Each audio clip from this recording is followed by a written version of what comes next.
et bienvenue au Google Cloud Summit.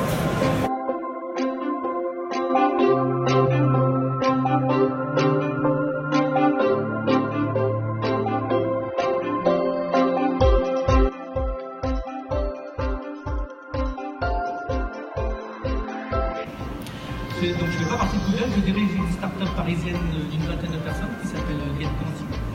Et je vais vous expliquer comment, grâce à ce que nous a mis à disposition Google, nous avons pu créer les premiers algorithmes permettant de déterminer le niveau d'intention d'achat d'une entreprise à partir de ses visites sur Internet. Alors j'ai besoin de remonter un peu dans le temps.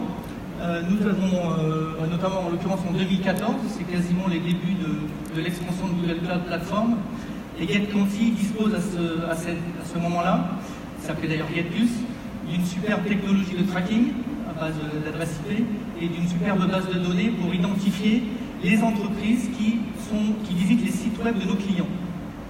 On aurait pu en rester là, on était à peu près les seuls à pouvoir le faire sur le marché, mais nos clients nous ont poussé à aller plus loin.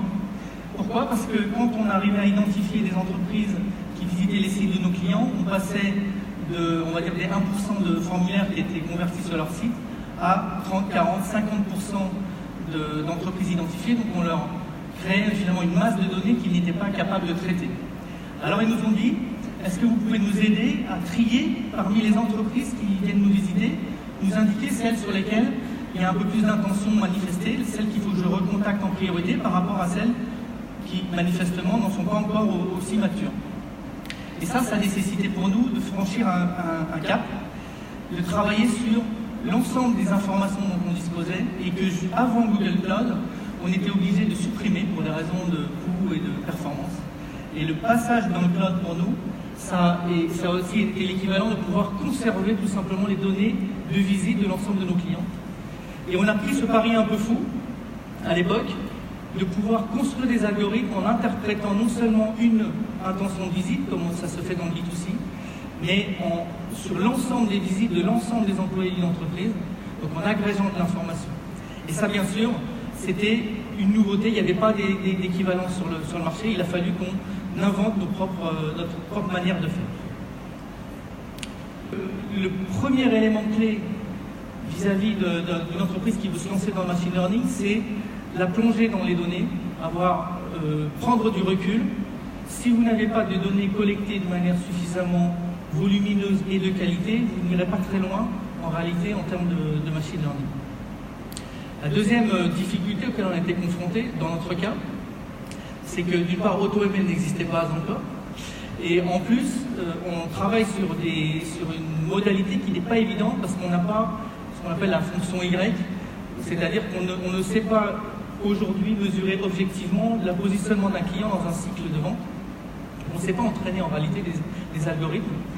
Ce qu'on a dû faire, c'était des algorithmes qu'on appelle non supervisés, c'est-à-dire à partir de l'observation de l'ensemble de variables, essayer de corréler ça, de classifier, créer des groupes d'entreprises et ensuite seulement pouvoir les relier avec notre connaissance business à un niveau de maturité.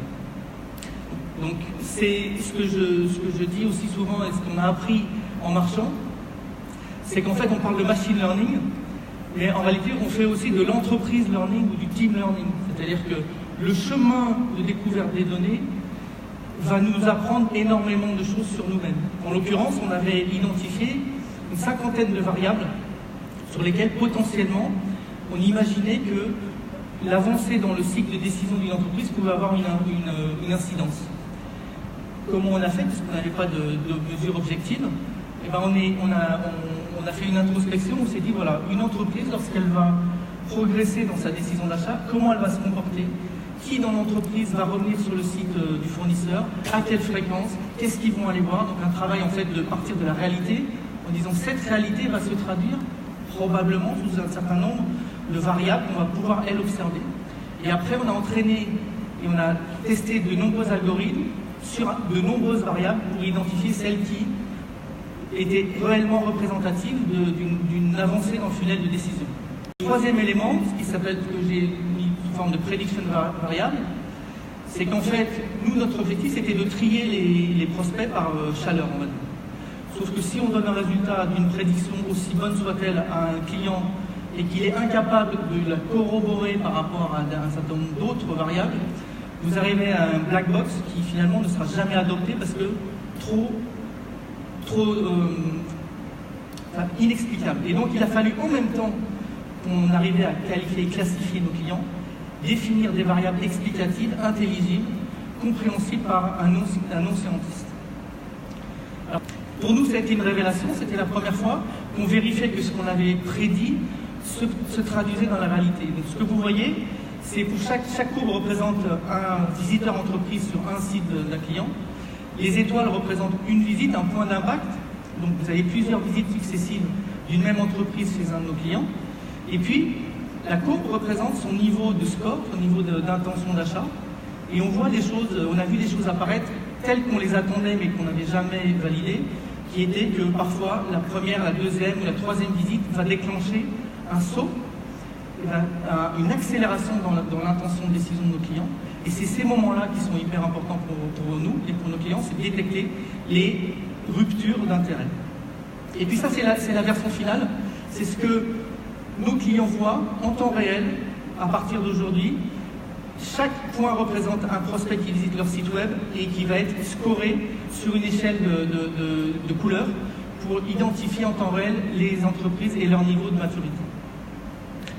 Alors voilà, je voulais partager avec vous ce parcours initiatique, on va dire, qui n'aurait pas été possible sans Google Cloud Platform dans sa forme actuelle, qui nous a aidés sur l'ensemble du parcours depuis les données jusqu'à la mise à disposition dans le data store en temps réel de ces informations.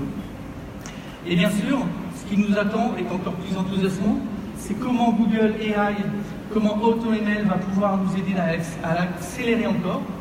C'est plein de promesses pour nous, ça veut dire que nous allons pouvoir notamment nous attaquer à des aspects sémantiques, entraîner des modèles spécifiques au B2B, là où les modèles actuels sont aujourd'hui beaucoup plus B2C, améliorer encore nos algorithmes, aller encore plus vite sur des ressources qui sont toujours aussi critiques.